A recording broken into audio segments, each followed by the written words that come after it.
Madam Lakshmi ভান্ডারটা করে দিন তো। আপনার লক্ষ্মী ভান্ডার করবো মানে? লক্ষ্মী ভান্ডার মেয়েদের জন্য, ছেলেদের জন্য নয়। ম্যাম আপনি ভুল ভাবছেন, আমার জন্য নয়, এদের জন্য। কাগজগুলো দেখি।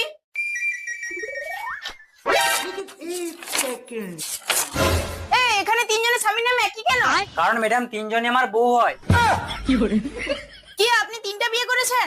ম্যাডাম এদের লক্ষ্মী ভান্ডার হয়ে গেলে আরো দুটো বিয়ে করার প্ল্যান আছে। কি আপনার আরো দুটো বিয়ে করার প্ল্যান আছে? ও তাহলে লক্ষ্মী ভান্ডারের টাকা পাওয়ার জন্য এতগুলো বিয়ে করেছেন? তাছাড়া কি করবো বলুন ম্যাডাম, পড়াশোনা করতে চাকরি পেরে কিছুই পেলাম না, ব্রেনটাকে তো কাজে লাগাতে হবে, তাই জন্য এতগুলো বিয়ে করেছি লক্ষ্মী ভান্ডার পাওয়ার জন্য। দিন দিন ম্যাডাম তাড়াতাড়ি করে দিন, এখনো পর্যন্ত বউ ভাত করিনি, লক্ষ্মী ভান্ডারের টাকা পেলে বউ ভাত করবো। 3 দুগুণে 6, 6,000 টাকা, সাথে রেশনের চাল, এতেই সংসার রং হবে চলবে। দেখুন এভাবে লক্ষ্মী ভান্ডার করা যাবে না।